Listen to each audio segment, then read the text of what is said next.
की अभिषेक किया और कल आप सभी अभिषेक करेंगे, शिवलिंग निर्माण में भाग भी लेंगे।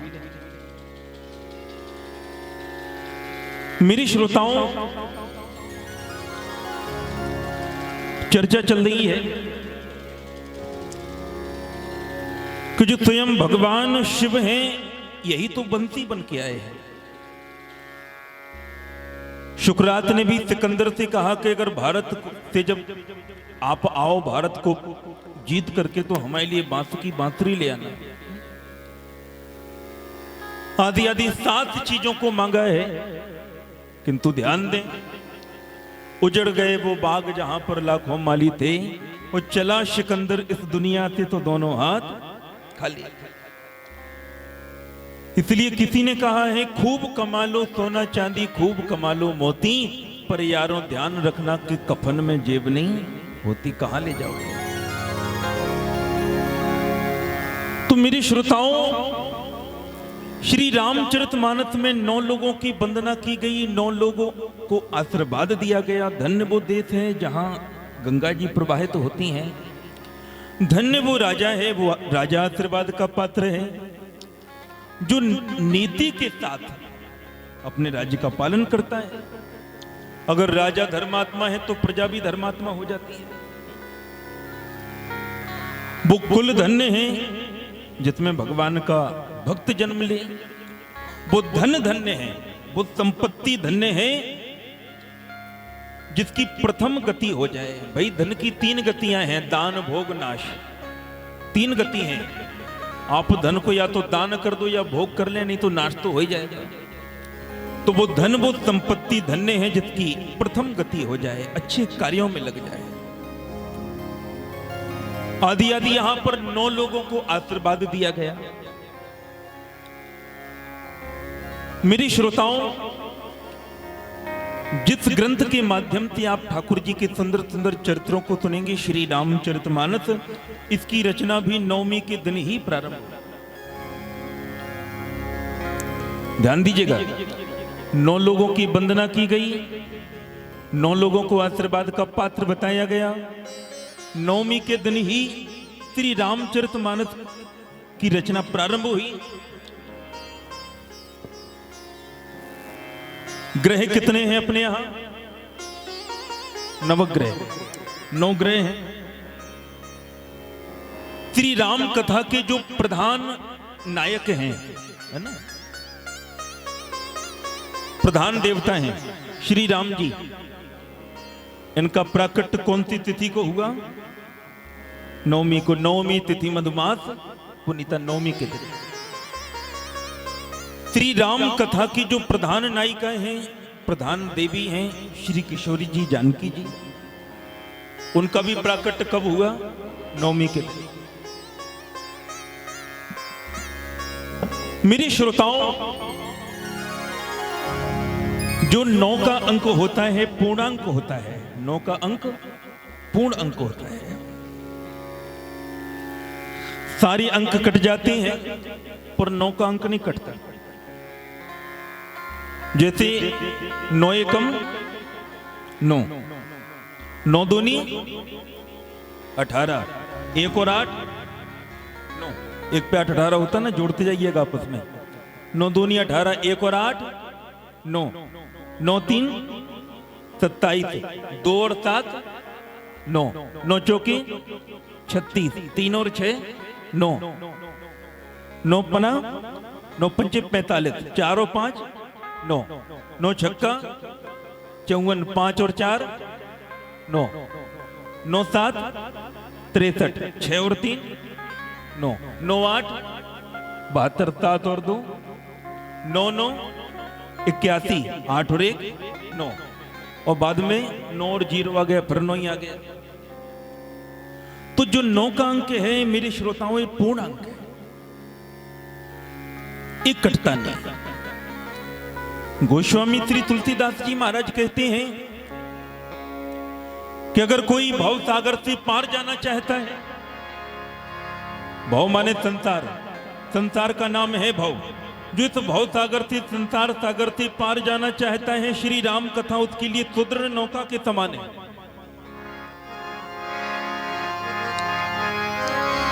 भव गए चहीं पार जो पावा, राम कथा ताका दृढ़ नावा। जो इस संसार सागर से पार जाना चाहता है, श्री राम कथा उसके लिए सुदृढ़ नौका के समान है। ध्यान दें, संसार की तुलना, संसार की उपमा समुद्र से दी गई। संसार को क्या कहते हैं? संसार सागर। तो संसार की उपमा सागर से दी गई है। और वैसे बहुत सारे गुण समुद्र के और संसार के मिलते जुलते भी हैं। जैसे आपने देखा होगा समुद्र में उथल पुथल होती रहती है। तो जैसे समुद्र में उथल पुथल होती रहती है, तो इस संसार में भी उथल पुथल होती रहती है। दूसरा,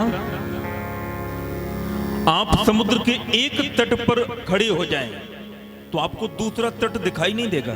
दिखाई देगा? नहीं, केवल आपको जल ही जल दिखाई देगा, दूसरा तट नहीं दिखाई देगा। पर अंदाजा जरूर हो जाता है कि जब एक तट है तो दूसरा भी तट होगा। और यही स्थिति संसार की, कि संसार के हम जीवन के तट पर खड़े हैं, हमें अपनी मृत्यु का तट तो नहीं दिखाई देता। दिखाई देता है, किंतु यह भी सत्य है कि जब जीवन है तो मृत्यु भी अवश्य होगी। तो संसार और समुद्र के बहुत सारे गुण मिलते जुलते हैं। श्री रामचरितमानस में सबसे पहले गोस्वामी जी महाराज श्लोकों के माध्यम से वंदना करते हैं। वर्णानाम अर्थ संघानाम रतानाम छंदसामपि मंगलानाम च कर्तारो वंदे वाणी विनायको। सबसे पहले यहां पर श्री तुलसीदास जी महाराज अक्षर और अक्षरों से बनने वाले अर्थ, उन अर्थों से अर्थ से बनने वाले छंदों की वंदना करते हैं। इसके पश्चात वंदे वाणी विनायको, सबसे पहले सरस्वती जी की वंदना की।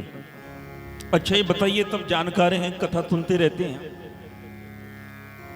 भाई, कोई भी हम कार्य प्रारंभ करते हैं, जैसे पूजन करते हैं, सबसे पहले किसका ध्यान किया जाता है?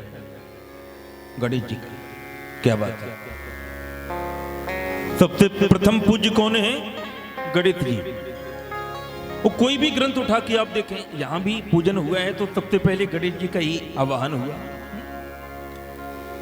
किंतु श्री रामचरितमानस एक ऐसा ग्रंथ है कि इसमें सबसे पहले सरस्वती जी की वंदना की गई, गणेश जी की वंदना नहीं की गई। किसी ने तुलसीदास जी से कहा कि महाराज बड़ी उल्टी गंगा बहा रहे, भाई पहले तो गणेश जी की वंदना होना चाहिए, प्रथम पूज्य गणेश जी हैं, अब सरस्वती जी की वंदना कर रहे हैं। तो तुलसीदास जी महाराज ने कहा, भैया हम जानते हैं कि प्रथम पूज्य गणेश जी हैं, किंतु ये हमें जानकारी, इस समझ कब आई? जब सरस्वती जी ने हमें बुद्धि दी, तभी तो हमें पता चला कि प्रथम पूज्य गणेश जी हैं। भाई सरस्वती जी बुद्धि ही ना देती तो क्या पता चलता कि प्रथम पूज्य गणेश जी हैं।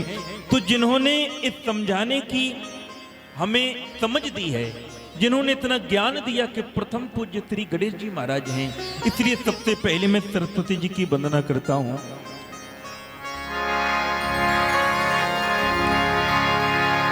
माई भगवती शारदा, माई भगवती शारदा, माई भगवती शारदा, शारदा माई शारदा, शारदा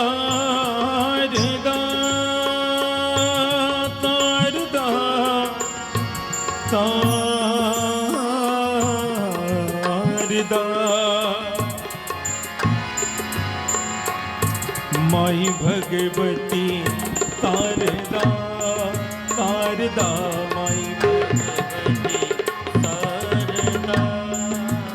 तो सबसे पहले माता सरस्वती जी की वंदना की गई, फिर दूसरे नंबर पे गणेश जी की वंदना की गई।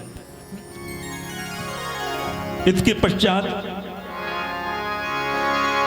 भवानी शंकरो बंदी श्रद्धा विश्वास रूपिणो। इसके पश्चात भगवान भोलेनाथ और माता पार्वती जी की वंदना की गई, जो श्रद्धा और विश्वास के रूप हैं। श्रद्धा विश्वास रूपिणो,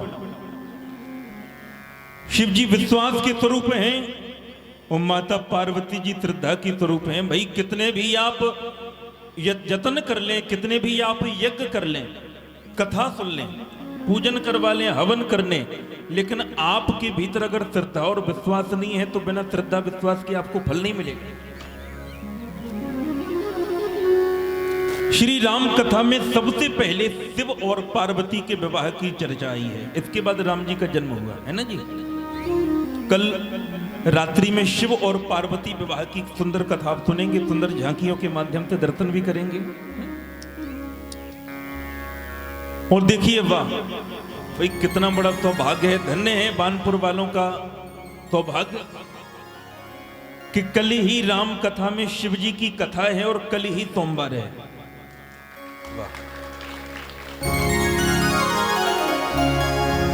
महापुरुष कहते हैं जब कृपा प्रभु की होती है संयोग स्वयं बन जाते हैं। और एक तो आपको और सबसे बड़ा सौभाग्य बता दें, राम जी का जन्म कब हुआ था, कौन से दिन हुआ था पता है? मंगलवार को। और हनुमान जी का जन्म कौन दिन हुआ था? मंगलवार को। और यहां भी राम कथा में राम जी का जन्म और हनुमान जी का जन्म, राम जी का जन्म मंगलवार को ही होगा। तो कल बड़े भाव से, बड़ी मस्ती से शिव पार्वती विवाह का आनंद लेंगे। शिव जी की बारात में बाराती बनके सम्मिलित होंगे, यहां झांकियां भी बनेंगी।